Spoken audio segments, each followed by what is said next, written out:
के चू चू चू। हमारे देश की भौगोलिक, सांस्कृतिक, सामाजिक, आर्थिक स्तरों की विविधताएं शिक्षा के क्षेत्र को अत्यंत चुनौतीपूर्ण बना देती हैं।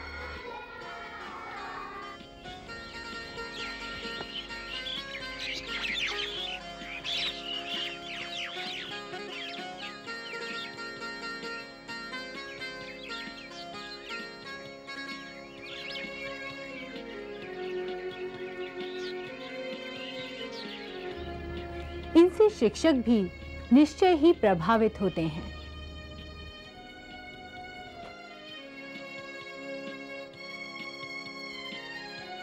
अलग अलग स्थितियों की कुछ अपनी अलग अलग जरूरतें होती हैं, कुछ अलग मांगे होती हैं।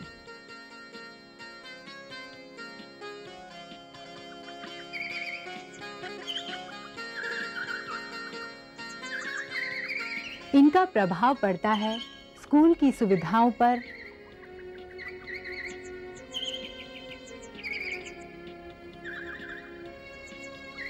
इमारत की दशा पर और बच्चों के नामांकन एवं ठहराव पर। समुदाय और परिवार का कितना सहयोग है, कितने संसाधन हैं, ये स्थितियां प्रभावित करती हैं सीखने के माहौल को और बच्चों के उपलब्धि के स्तर को। यदि स्थितियां प्रतिकूल हों तो बच्चों की बीच में ही पढ़ाई छोड़ देने की संभावना बढ़ सकती है। अध्यापक का उत्साह भी कम हो जाता है और इस ओर लगाए गए संसाधनों का पूरा लाभ नहीं मिल पाता।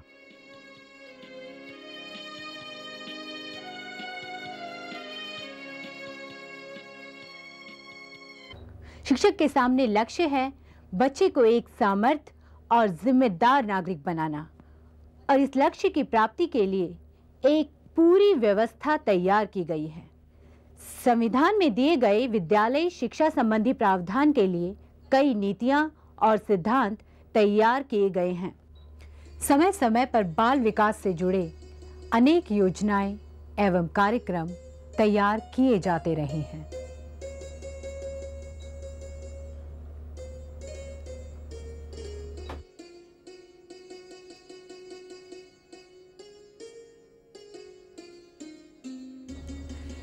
एक ओर भौगोलिक परिवेश से जुड़े संदर्भ हैं, तो दूसरी ओर सामाजिक, आर्थिक एवं सांस्कृतिक संदर्भ जो शिक्षा के लक्ष्य तक पहुंचने की राह को प्रभावित करते रहे हैं। इसीलिए एक शिक्षक के लिए इन संदर्भगत दक्षता को जानना एवं समझना अत्यंत आवश्यक हो जाता है, ताकि इस प्रक्रिया में बच्चों की भागीदारी सुनिश्चित की जा सके और उपलब्ध संसाधनों का अधिक से अधिक लाभ उठा सकें। ये सब न केवल बच्चों की उपलब्धि का स्तर बढ़ाने में आधार बनेंगे, बल्कि इससे उनमें सीखने का उत्साह लगातार बना रहेगा। ये नामांकन एवं ठहराव की समस्या के समाधान के लिए भी एक सार्थक कदम बन सकता है। शिक्षा को अर्थपूर्ण बनाने के लिए अध्यापक को अपनी दक्षताओं को विभिन्न पहलुओं से देखने की जरूरत है। इनमें से एक है संदर्भ को पहचानना और पहचान कर उसके अनुरूप सीखने और सिखाने की युक्तियां तैयार करना। इसे प्रतिकूल परिस्थितियों में भी प्रभावी शिक्षण में काफी मदद मिलेगी। कुछ उदाहरण आपके सामने हैं। देखो बेटा, कॉपी सीधी करो, चलो। हाँ, ठीक से।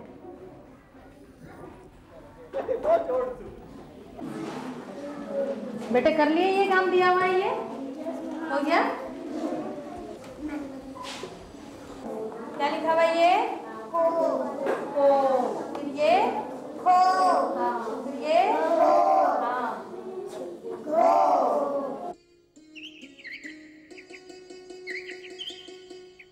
देखो बेटे, आज का हमारा विषय है स्थानीय मान। जो रेखांकित अंक है उसका स्थानीय मान आपको बताना है। आप अपनी कॉपी पर ये सवाल उतारिए और कीजिए।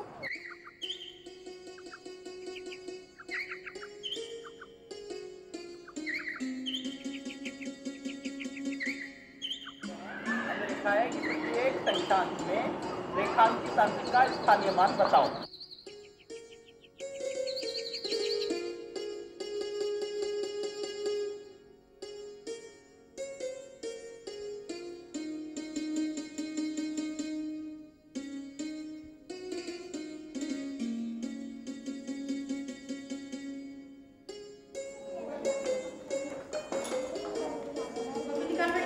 अभी जो काम किया था ना वो सोनिया, इसे बता दो कैसे लिखना है, क्या करना है। हिंदी की कॉपी निकालना है, दोबारा से लिखो।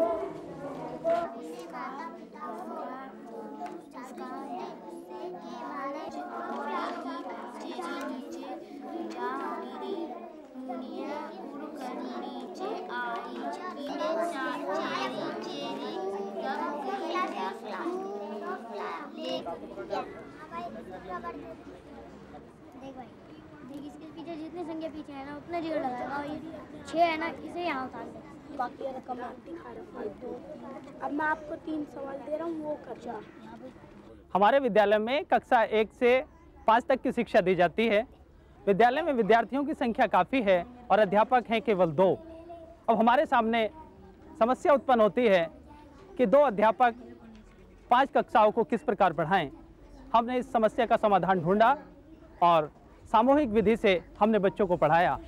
हम कक्षा 4th और 5वीं को इकट्ठा बिठाते हैं, तीसरी, दूसरी और पहली को इकट्ठा बिठाते हैं, और कभी कभी हम दूसरी, चौथी को एक साथ बिठाते हैं। हाँ, इन कक्षाओं को एक साथ बिठाते समय हम विषय का ध्यान जरूर रखते हैं। दोनों कक्षाओं में एक जैसा विषय हम पढ़ाने के लिए देते हैं। इसके बाद हम बच्चों को समूह कार्य के लिए प्रेरित करते हैं। बड़े बच्चे छोटे बच्चों की समस्याओं का समाधान करते हैं। इस प्रकार उन बच्चों में समूह भावना का विकास भी होता है। ये समस्याएं तो हम में से सभी साथियों के सामने होगी, और निश्चय ही इन स्थितियों में भी हम इन समस्याओं का कोई ना कोई विकल्प तो ढूंढ ही सकते हैं। लेकिन बात समस्याओं की पहचान और फिर उसके निदान की है। इसी तरह एक विद्यालय में कुछ अलग ही समस्या सामने आई। मैं अध्यापिका हूँ, मैं नगर निगम स्कूल में पढ़ाती हूँ। पहले हमारे स्कूल में बहुत कम लड़कियाँ पढ़ने आती थी। विद्यालयों में भी कई सुविधाओं का अभाव था, जैसे शौचालय की समस्या। और मैं अपने क्षेत्र के आसपास सभी घरों में गए और वहाँ पर देखा कि वो अपने क्यों नहीं स्कूल में भेजते। इसके पीछे फिर हमें उन कारणों का पता लगाया, भाई क्यों नहीं माँ बाप अपने बच्चों को स्कूल में भेजते। अब स्कूलों में पूर्ण सुविधाएं हैं, जैसे शौचालय लड़कियों के लिए अलग हैं, लड़कों के लिए अलग हैं। और हमारे स्कूल में अब आसपास के क्षेत्र से सभी जगह से लड़कियां पढ़ने आती हैं, और कम से कम 500 में से 300 लड़कियां हैं स्कूल में।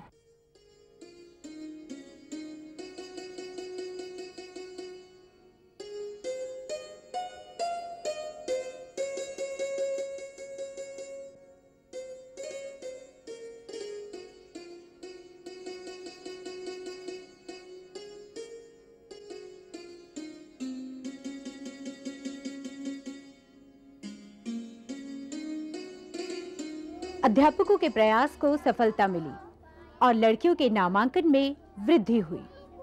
इसी तरह हर स्कूल और हर क्षेत्र की अपनी अलग अलग समस्याएं हैं, तो फिर समाधान भी उन्हीं के अनुरूप ढूंढने होंगे। अपने शिक्षण के दौरान मैंने ये अनुभव किया कि बच्चे अपनी पाठ्य पुस्तकों में पर्याप्त रुचि नहीं दिखा रहे हैं और उनकी शब्दावली भी सीमित है। जैसे वो बहुत को बहुत लिखते हैं और बहुत ही बोलते हैं। तो मुझे लगा कि उनकी शब्दावली का विकास करने के लिए और उनकी किताबों से दोस्ती करवाने के लिए मुझे उन्हें उनकी रुचि के हिसाब से कुछ पुस्तकें देनी चाहिए। इसीलिए मैंने धीरे धीरे उनकी रुचि, स्तर और भाषा की शब्दावली के अनुसार किताबें इकट्ठी करनी शुरू कर दी। इसके लिए मैंने पुस्तक मेलों में, बाल पुस्तक मेलों में जाना शुरू किया और अपने दोस्तों से कुछ पुस्तकें मांगी।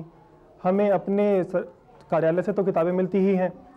इसके अलावा एक बार जब मैं नेशनल बुक ट्रस्ट गया तो वहाँ पर मुझे उनकी एक योजना का पता चला जिसका नाम है रीडर्स क्लब, यानी पाठक मंच।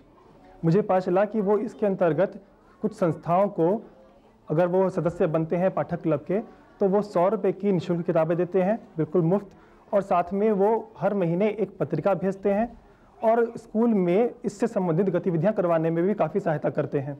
तो मैं अपने बच्चों को इस कक्षा में लाता हूँ और उसके बाद उन्हें निर्देश देता हूँ कि वो अपनी पसंद की किताबें चुन लें। वे अपनी किताबें चुनते हैं और उसके बाद वो आराम से बैठकर पढ़ते हैं। उनके पढ़ने के बाद मैं उनको स्वयं वॉलंटियर करने के लिए बोलता हूँ कि आइए और जो आपने पुस्तक पढ़ी है उसके बारे में दूसरे बच्चों के साथ चर्चा कीजिए। वो अपनी किताब के बारे में दूसरे बच्चों को बताते हैं और उसके बाद हम उस पुस्तक के बारे में चर्चा करते हैं। मेरी योजना है कि, और इस पर मैंने काम भी करना शुरू कर दिया है, कि मैं बच्चों से खुद उनके द्वारा एक पत्रिका बनवाऊँ जिसमें वो खुद ही कागज़ बनाएं, उसके ऊपर खुद चित्र बनाएं और खुद ही कहानी लिखें। इस दिशा में मैंने काम करना शुरू भी कर दिया है। मेरा इस पाठक मंच का उद्देश्य केवल बच्चों की किताबों से मित्रता करवाना ही नहीं, बल्कि उनको जो हमारी भाषा अध्ययन के 4 कॉम्पिटेंसीज होती हैं, सुनना, बोलना, पढ़ना और लिखना, इन चारों का विकास करना मेरा उद्देश्य है।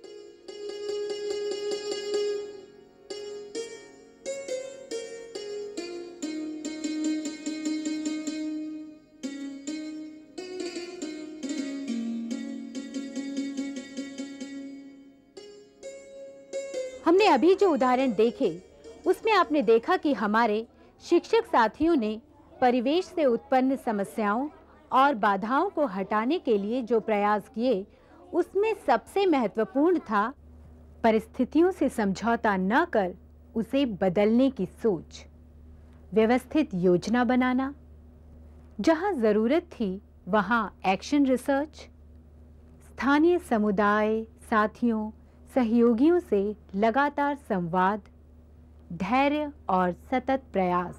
मुश्किलें तो जरूर आएंगी और शायद परिणाम भी इतनी जल्दी दिखाई न दे, पर अंत में जो उपलब्धि होगी वो हमें जरूर ये संतोष देगी कि शिक्षा के लक्ष्य को पूरा करने में हमारा भी कुछ योगदान रहा।